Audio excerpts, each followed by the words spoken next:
नमस्कार, welcome to nursing smart. Nursing smart के YouTube channel पर एक बार फिर से आप सभी लोगों का स्वागत है। आज के इस वीडियो में हम देखते हैं कल के क्वेश्चन पेपर में आए 5 क्वेश्चंस का सॉल्यूशन विद एक्सप्लेनेशन। तो चलिए शुरू करते हैं। क्वेश्चन नंबर 1 है, ए 62-year-old male patient has nitroglycerin added to his medication regimen. Which statement made by this patient indicates that further education is needed? दोस्तों, पेशेंट ने अपनी ऑलरेडी जो मेडिकेशंस हैं उसमें क्या ऐड किया है? नाइट्रोग्लिसरीन। उसने तो क्या ऐड किया है? डॉक्टर ने ऐड किया है दोस्तों। अब इनमें से जो 4 स्टेटमेंट हैं दोस्तों, ये 4 स्टेटमेंट्स जो हैं वो पेशेंट की स्टेटमेंट्स हैं और इनमें से एक स्टेटमेंट ऐसी है जो कि करेक्ट नहीं है और उस वहाँ पर आपको पेशेंट को फर्दर एजुकेशन देने की ज़रूरत है, पेशेंट को करेक्ट करने की ज़रूरत है। हम चारों स्टेटमेंट्स पढ़ेंगे, देखेंगे कि पेशेंट ने क्या गलत बोला है और उसको करेक्ट करने की ज़रूरत है। पेशेंट बोल रहा है, I will take this medication if I have an episode of chest pain. दोस्तों, एनटीजी जो है कब ली जाती है? जब कभी भी चेस्ट पेन का एपिसोड होगा तो एनटीजी की टेबलेट ली जाएगी। कैसे ली जाती है? सबलिंगुअल ली जाएगी। कितनी बार ले सकते हो? चेस्ट पेन हुआ, देखिएगा दोस्तों, थोड़ा ध्यान से देखिएगा इस बात को। किसी पेशेंट को चेस्ट पेन हुआ तो क्या करना है? पेशेंट को क्या रिकमेंडेड है दोस्तों? स्टेट डोज है दोस्तों किसकी? एनटीजी की। आपने मान लिया, आपने फिलहाल 0 मिनट पे उसको एनटीजी दिया, कोई पेशेंट को रिलीफ नहीं मिला, मान लीजिए पेशेंट को नो रिलीफ नहीं मिला, तो आप एनटीजी की टेबलेट जो है वो रिपीट कर सकते हैं। कितनी देर बाद में? 5 मिनट बाद में। दोस्तों, बहुत इंपॉर्टेंट क्वेश्चन बता रहा हूँ। पेशेंट को चेस्ट पेन पर दी गई एनटीजी की टेबलेट से अगर रिलीफ नहीं मिला, स्टेट टेबलेट से रिलीफ नहीं मिला, तो 5 मिनट के बाद में आप एनटीजी रिपीट कर सकते हो। अगर पेशेंट को अभी भी कोई रिलीफ नहीं मिल रहा है तो अगेन एनटीजी की टेबलेट जो है वो रिपीट की जा सकती है। कितनी देर बाद में? 5 मिनट के बाद में दोस्तों। तो इसका मतलब आप पेशेंट को टोटल कितनी? 1 2 3 टेबलेट जो है किसकी? एनटीजी की एडमिनिस्टर कर सकते हो। बहुत इंपॉर्टेंट क्वेश्चन है दोस्तों। एक मेरा एनटीजी का और वीडियो है, उसको आप जाकर के देखिएगा। डिटेल में मैंने चीज़ें बता रखी हैं नाइट्रोग्लिसरीन के बारे में। ये 5-5 मिनट की इंटरवल से या गैप से आप दे सकते हो। पेशेंट को रिकमेंडेड है, चौथी टेबलेट नहीं देनी है, तब आपको पेशेंट को हॉस्पिटलाइज करना ही है, मीन्स हॉस्पिटल के लिए लेके जाना ही जाना है। वही रिकमेंडेशन है पेशेंट को। तो जब कभी पेशेंट को चेस्ट पेन होगा तो पेशेंट मेडिसिन लेगा। करेक्ट ऑप्शन है दोस्तों, इसलिए मीन्स करेक्ट स्टेटमेंट है, ऑप्शन करेक्ट नहीं है, करेक्ट स्टेटमेंट है तो कोई करेक्शन की जरूरत नहीं है। I will wait at least 1 hour after I take my sildenafil citrate before using Nitrostat. Nitrostat का मतलब है दोस्तों एनटीजी। पेशेंट बोल रहा है कि एनटीजी लेने से पहले मैं 1 घंटे का जो डिफरेंस रखूंगा, गैप रखूंगा सिल्डेनाफिल साइट्रेट में, अगर उन्होंने लिए तो। दोस्तों, एनटीजी का काम क्या है? चेस्ट पेन में लेते हैं तो काम क्या करती है वो? वेजोडाइलेशन करती है। ये बहुत ही इम्पोर्टेंट चीज़ है दोस्तों, वेजोडाइलेशन। स्पेशली कौन सा वैसे सारी की सारी वेसल्स को डायलेट करती हैं दोस्तों। ये क्या vasodilation? Coronary vasodilation. Coronary vasodilation. Coronary vasodilation का मतलब जो कार्डियक मीन्स हार्ट से रिलेटेड दोस्तों। कार्डियक क्या दोस्तों? Cardiac vessels. और कौन सी? Coronary vessels. कौन सी वेसल्स? Coronary arteries. और कोरोनरी आर्टरीज कौन सी दोस्तों? RCA, right coronary artery, left main coronary artery, इसकी ब्रांचेज एलएडी और एलसीएक्स। इसके बारे में दोस्तों मैंने अपने किसी वीडियो के बारे में बता रखा है, अच्छे से आप देखिएगा जा करके। तो इन आर्टरीज का, इन वेसल्स का ये वेजोडाइलेशन करती हैं, डायलेशन करती है। ये एनटीजी का मेन काम है दोस्तों। तो अब इस वेजोडाइलेशन की वजह से एक चीज़ और क्या होती है? पेशेंट का बीपी भी गिरता है, मतलब हाइपोटेंशन कोज होता है दोस्तों, हाइपोटेंशन। अब ऑलरेडी हाइपोटेंशन हो रहा है, सिल्डेनाफिल साइट्रेट ले लोगे तो पेशेंट ने अगर ले ली तो हाइपोटेंशन और ज़्यादा होगा। मीन्स एक्सट्रीम हाइपोटेंशन होगा।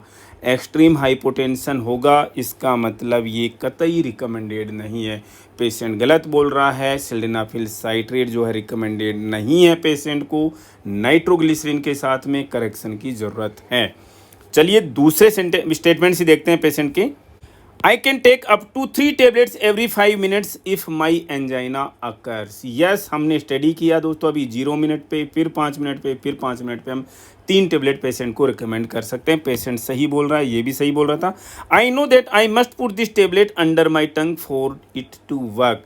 यस, ये सबलिंगुअल ही ली जाती है।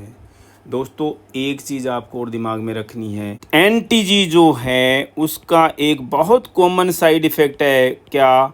हेडेक। और ये बहुत ही कॉमन है, इसलिए पेशेंट को पहले से ही एसिटामिनोफेन जो है वो रिकमेंड कर दी जाती है। एसिटामिनोफेन पीसीएम, ठीक है ना, रिकमेंड की जाती है। तो ऑप्शन क्या करेक्ट हुआ दोस्तों? पेशेंट को वियाग्रा, सिल्डेनाफिल साइट्रेट लेना रिकमेंडेड नहीं है। पेशेंट को आपको ये रिकॉल कराना ज़रूरी है। नेक्स्ट क्वेश्चन को मूव करते हैं दोस्तों। A patient has been given a prescription to begin using nitroglycerin transdermal patches. NTG के ट्रांसडर्मल पैचेज स्किन पे लगाने के लिए आते हैं। You instruct the patient about this medication administration system and tell the patient to expect which side effect. हमने अपने एक वीडियो में एनटीजी के ट्रांसडर्मल पैचेज के बारे में ऑलरेडी डिस्कस कर रखा है। पैचेज आते हैं, किसके ऊपर लगाते हैं दोस्तों? स्किन के ऊपर लगाते हैं, स्पेशली फोरहेड पे। और इनका काम वही काम, धीरे धीरे ड्रग जो रिलीज होती रहती है। इससे रिलेटेड आपको कुछ एक चीज़ें जो मेरे वीडियो में मिलेंगी, जो प्रीवियस वीडियो है, एनटीजी का डिटेल्ड वीडियो है, लेकिन आपको कुछ चीज़ें रिकॉल करा देता हूँ। कैसे ये हेयरलेस एरिया पे अप्लाई किए जाते हैं। नेक्स्ट जो है, हमेशा जो है साइट जो है इसकी चेंज की जाती है। सेम साइट पे हम इसको रिपीट नहीं करते हैं, नया पैच यूज करते हैं। तो ये चीज़ें आपको दिमाग में रखनी चाहिए। और इन ट्रांसडर्मल पैचेज का मीन्स नॉर्मल नाइट्रोग्लिसरीन का भी एक कॉमन साइड इफ़ेक्ट है, और कॉमन साइड इफ़ेक्ट हमने ऑलरेडी डिस्कस किया, हेडेक। इसके लिए एसिटामिनोफेन पीसीएम हम पेशेंट को दे सकते हैं, प्रेस्क्राइब कर सकते हैं और डिस्कम्फर्ट को एलिविएट करने में। Next question is which nursing intervention is most important in preventing septic shock. Septic shock के प्रिवेंशन में कौन सा नर्सिंग इंटरवेंशन जो है वो सबसे ज़्यादा इम्पोर्टेंट है? थोड़ा सा स्टडी करेंगे अभी हम सेप्टिक शॉक को। यहाँ देखिए दोस्तों, सेप्टिक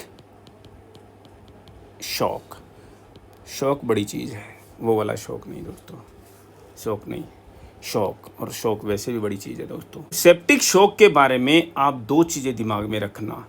एक होती है दोस्तों इसकी वार्म फेज, एक होती है इसकी कोल्ड फेज। इस वार्म फेज को हम बोलते हैं हाइपर डायनेमिक फेज।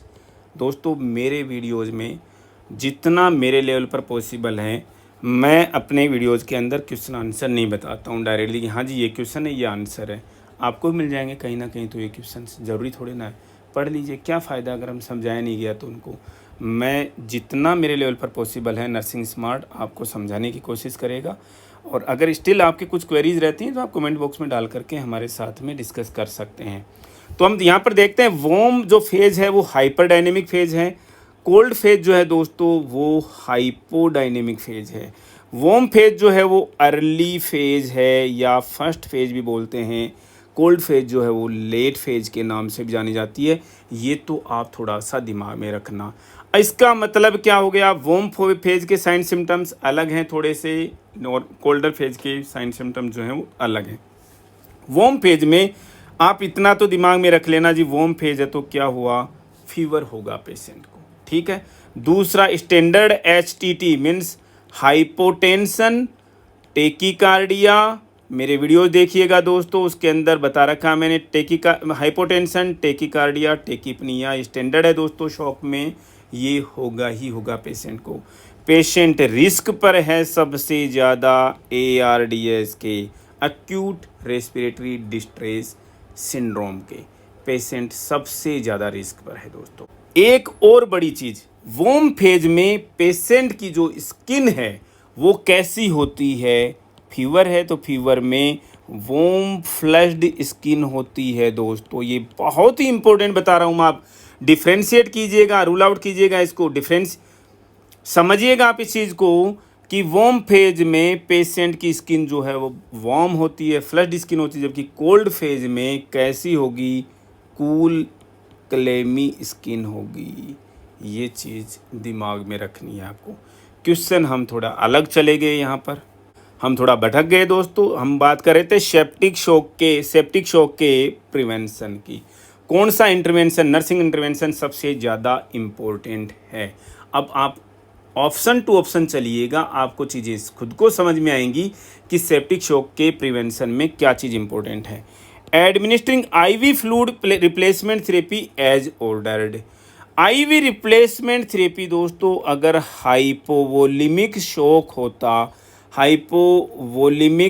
शॉक होता तो ज़रूरी है। IV रिप्लेसमेंट थेरेपी इसमें भी हो सकती है, लेकिन सेप्टिक शॉक को रोकने में कोई रोल नहीं है आपकी इस IV रिप्लेसमेंट थेरेपी का, IV फ्लूइड रिप्लेसमेंट थेरेपी का। तो ये कोई हाइपोवोलिमिक शॉक नहीं है जिसमें आप IV फ्लूइड दोगे और उससे उसमें प्रिवेंशन होगी। लेकिन हमें तो क्या करना है दोस्तों? सेप्टिक शॉक को प्रिवेंट करना, मतलब एसेप्सिस मेंटेन करना है। सेप्सिस नहीं होना चाहिए, तो कोई रोल नहीं है इसका। Obtaining vital science every 4 hours for all patients. ये दोस्तों ये है क्या? मॉनिटरिंग हो गई है एक तरीके की। ये प्रिवेंटिव इंटरवेंशन नहीं है, ये मॉनिटरिंग है। मॉनिटरिंग RBCs काउंट, RBCs का एलिवेशन भी कोई वैसे एसेप्सिस से कोई रिलेशन ही नहीं है उसका। Maintaining asepsis for indwelling urinary catheters. Patients को IV लाइन्स लगी हुई हैं, सेंट्रल लाइन्स लगी हुई हैं, इंडवेलिंग कैथेटर्स लगे हुए हैं। ये इन्फेक्शन का सोर्स है। पेशेंट को इन्फेक्शन के सोर्सेज हैं जो कि सेप्सिस कोज कर सकते हैं, जो कि कई दिनों तक पेशेंट में इंडवेल रहते हैं, पेशेंट को सेप्सिस कोज कर सकते हैं और अल्टीमेटली पेशेंट शॉक में जा सकता है। इसका मतलब ऐसे पेशेंट जिनमें इंडवेलिंग यूरिनरी कैथेटर है उसमें एसेप्सिस मेंटेन करना आपका नर्सिंग इंटरवेंशन का बहुत बड़ा पार्ट है, जिससे पेशेंट को सेप्टिक शॉक से बचाया जा सके। क्योंकि सेप्टिक शॉक में या सेप्सिस जो है उसकी मोर्टेलिटी रेट है दोस्तों वो सबसे ज़्यादा हाई है। ठीक है, तो पेशेंट को सेप्सिस में जाने से बचाना, पेशेंट को सेप्टिक शॉक में जाने से बचाना नर्सिंग इंटरवेंशंस का सबसे इम्पोर्टेंट फोकस जो है यहाँ पर इंडवेलिंग यूरिनरी कैथेटर्स को का एसेप्सिस मेंटेन करना है। Next question is which of the following is an indication of A complication of septic shock. हमने दोस्तों अभी जब सेप्टिक शॉक जब हम पढ़ रहे थे तो हमने डिस्कस किया, हमने पेशेंट को ARDS मीन्स एक्यूट, पढ़िएगा इसको, एक्यूट रेस्पिरेटरी डिस्ट्रेस सिंड्रोम, इसके लिए पेशेंट सबसे ज़्यादा रिस्क पर है ARDS के लिए। अब ये पेशेंट ARDS के लिए क्यों सबसे ज़्यादा रिस्क है, रीज़न क्या है? इसका रीज़न बहुत इंपॉर्टेंट क्वेश्चन है दोस्तों। इन्फ्लामेटरी मीडिएटर्स की वजह से, इन्फ्लामेटरी मीडिएटर्स की वजह से कोविड टाइम चल रहा है दोस्तों, सबको पता होना चाहिए ये इन्फ्लामेटरी मीडिएटर्स क्या चीज़ हैं। लो थोड़ा सा एग्जांपल के लिए बता दूं, साइटोकाइन्स। कोविड के पेशेंट में साइटोकाइन स्टॉर्म होने की वजह से ही लंग्स खराब हो रहे हैं और अल्टीमेटली पेशेंट को रेस्पिरेटरी फेलियर और कार्डियक फेलियर हो रहा है दोस्तों। तो इन्फ्लामेटरी मीडिएटर्स जो हैं वो पेशेंट में सर्कुलेट करते रहते हैं। पेशेंट में इन्फ्लामेटरी मीडिएटर्स जो हैं वो सर्कुलेट करते हैं, जिसकी वजह से लंग्स पेशेंट के क्या होंगे? इंजूर होंगे, उनकी इंजरी होगी। लंग्स की इंजरी होगी तो गैसेज का एक्सचेंज जो है दोस्तों, गैसेस एक्सचेंज जो है वो क्या होगा? इम्पेयर होगा। गैसेस एक्सचेंज इम्पेयर होगा, इसका मतलब क्या हुआ? Patient रेस्पिरेट means ARDS acute respiratory distress syndrome में जाता है, जो कि अल्टीमेटली फेल्योर में जा सकता है। ठीक है दोस्तों, तो ये चीज़ आपको समझने की ज़रूरत है। ये इन्फ्लामेटरी मीडिएटर्स जो हैं एक्चुअल में क्या हैं, वो मैसेंजर्स हैं जो किसी सेल पर या ब्लड वेसल पर काम करते हैं। किसके लिए? इन्फ्लामेशन को प्रमोट करने के लिए। किसके लिए दोस्तों? इन्फ्लामेशन को प्रमोट करने के लिए काम करते हैं ये इन्फ्लामेटरी मीडिएटर्स हैं। एनाफाइलेक्सिस का तो कोई रोल ही नहीं हो सकता, इंडिकेशन नहीं है दोस्तों यहाँ पर सेप्टिक शॉक का ना, ठीक है, वो कॉम्प्लिकेशन का। एनाफाइलेक्टिक रिएक्शन तो किसी ड्रग की वजह से, किसी स्टिमुलस की वजह से होगी। तो यहाँ पर हमने ऑलरेडी स्टडी कर लिया है acute respiratory distress syndrome. COPD का रोल नहीं है, मिट्रल वॉल्व प्रोलेप्स का रोल नहीं है दोस्तों, याद रखिएगा। कॉम्प्लिकेशन ऑफ सेप्टिक शॉक जो है वो क्या है? Acute respiratory distress syndrome. किसकी वजह से? इन्फ्लामेटरी मीडिएटर्स की वजह से। Option B is correct. ठीक है दोस्तों, नेक्स्ट क्वेश्चन देखते हैं दोस्तों। When assessing the patient with Hodgkin's disease you should observe the patient for which of the following findings. क्या पेशेंट है दोस्तों? हॉजकिंस डिजीज का पेशेंट है। तो सबसे पहले यही देख लें कि हॉजकिंस डिजीज एक्चुअल में होती क्या है। हॉजकिंस डिजीज दोस्तों, इसको हम हॉजकिंस लिम्फोमा के नाम से भी जानते हैं। दोस्तों, किसी चीज़ को जितना इजी वे में पढ़ोगे उतना ही अच्छे से याद रहेंगी। एकदम आपको कुछ नहीं आता इस तरीके से पढ़ना, आपको छोटी छोटी चीज़ें, ऐसा नहीं कि वो कौन था भैया चतुर की तरह से डेफिनेशन याद नहीं करनी। आपको कैसे रणछोड़ दास छाछड़ की तरह से चीज़ें याद करनी है। सर बटन दबाया, पंखा चालू, मशीन है सर। फ़ोन पे नंबर डायल किया, लाखों मील दूर बैठे बंदों से बात हो सकती है, मशीन है सर। तो इसी तरीके से आपको चीज़ें यहाँ पर याद करनी है। तो यहाँ पर हॉजकिंस डिजीज़ को हम लिम्फोमा के नाम से भी जानते हैं। कौन सा lymphoma? Not lymphoma, simply lymphoma only, Hodgkin's lymphoma के नाम से भी जानते हैं। इसका मतलब ये एक तरीके का क्या है दोस्तों? लिम्फोमा है। और लिम्फोमा का मतलब लिम्फो का माँ का मतलब दोस्तों मेलिग्नेंसी। माँ का मतलब दोस्तों, मैंने पहली बार कुछ अलग बताया, अदरवाइज माँ तो माँ होती है।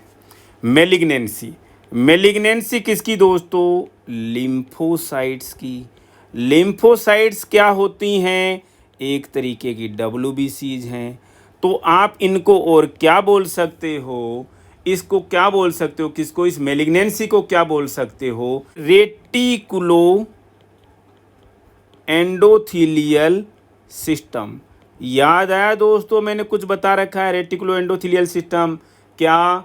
Monocyte macrophages system. उसकी भी मेलिग्नेंसी है, उसी की मेलिग्नेंसी है।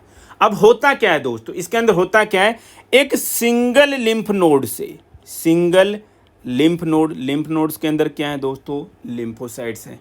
तो सिंगल लिम्फ नोड से ये क्या होता है दोस्तों? ओरिजिनेट होता है। क्या चीज़? ये लिम्फोमा सिंगल लिम्फ नोड से, और प्रीडोमिनेंट लिम्फ नोड्स को इन्वॉल्व कर लेता है। अब इसकी कैरेक्टरिस्टिक्स क्या है? वो बहुत इंपॉर्टेंट चीज़ है दोस्तों, आप पढ़िएगा दोस्तों। देखो इसको, इसकी कैरेक्टरिस्टिक होती है दोस्तों, इसकी कैरेक्टरिस्टिक अपीयरेंस होती है इसकी सेल्स की। जब बायोप्सी की जाती है, जब इनसे हिस्टोपैथोलॉजिकल स्टडी की जाती है, तो इसके कैरेक्टरिस्टिक अपीयरेंस, और क्या है वो कैरेक्टरिस्टिक अपीयरेंस? Read Sternberg. और ये बहुत ही इम्पोर्टेंट क्वेश्चन है दोस्तों, किसका? एम्स नॉरसेट का। रीड स्टनबर्ग अपीयरेंस किसकी? सेल्स की। किसकी अपीयरेंस है ये? सेल्स की, लिम्फोसाइट्स की। Read Sternberg appearance. इसका मतलब क्या है? ये एक बहुत ही बड़ी जियांट सेल को बोलते हैं दोस्तों, जियांट सेल्स। ये जियांट सेल है, जियांट बहुत बड़ी, भीम का है, ठीक है ना, बहुत बड़ी सेल्स को बोलते हैं। और इस सेल के अंदर दूसरी विशेषता क्या होती है दोस्तों? दूसरी कैरेक्टरिस्टिक्स क्या होती है? जनरली सेल्स के अंदर एक न्यूक्लियस होता है। पढ़ाया है दोस्तों मैंने, सिंगल न्यूक्लियस। मसल सेल्स होती हैं दोस्तों, जितना हमने पढ़ा है कि उसके अंदर मल्टीन्यूक्लिएटेड हो सकती हैं जनरली नॉर्मल में। लेकिन ये जो सेल्स हैं, रीड स्टनबर्ग सेल, हॉजकिंस लिम्फोमा की जो सेल्स हैं, ये क्या होती हैं? Multi nucleated. क्या होती हैं दोस्तों? मल्टी न्यूक्लिएटेड, बहुत सारे न्यूक्लियस होते हैं, कोई काम के नहीं होते। ये तो दोस्तों थोड़ा सा हॉजकिन्स लिम्फोमा के बारे में डिस्कशन, हॉजकिन्स लिम्फोमा के बारे में थोड़ा सा इंट्रोडक्शन। अब ये जो पेशेंट्स हैं वो वायरल इन्फेक्शन के लिए बहुत ही ज़्यादा प्रोन होते हैं, अपॉर्चुनिस्टिक इन्फेक्शंस, और में सबसे ज़्यादा कौन? Herpes zoster. ठीक है, तो ये आपके क्वेश्चन का आंसर मिला कि आपको पेशेंट के अंदर क्या ऑब्जर्व करना चाहिए, कौन सी फाइंडिंग ऑब्जर्व करोगे आप हर्पीज जोस्टर इन्फेक्शन। यहाँ पर मैं एक चीज़ और आप बता दूं दोस्तों, डिस्कलर्ड टीथ, याद रखना दोस्तों, डिस्कलर्ड टीथ का नाम आप कहीं पर देखते हो तो जनरली डिस्कलर्ड टीथ कैसे हो जाते हैं आपको आइडिया होना चाहिए। डिस्कलर्ड टीथ या तो कोई आयरन सप्लीमेंटेशन खा रहा है पेशेंट, या कुछ एक तरीके की एंटीबायोटिक्स जैसे कि टेट्रासाइक्लिन्स कोई पेशेंट कंज्यूम कर रहा है, तो जो टीथ का डिस्कलरेशन हो जाता है। हेमरेज दोस्तों, हेमरेज किस वजह से हो सकता है? प्लेटलेट्स के डाउन होने की वजह से, नंबर में डाउन होने की वजह से। जनरली प्लेटलेट्स का नंबर नॉर्मल स्टेज में डाउन नहीं होता, लेटर ऑन स्टेजेज में जाके डाउन होता है, तो ये हेमरेज भी इनसे रिलेटेड नहीं है। दोस्तों इतना ही था आज के वीडियो में।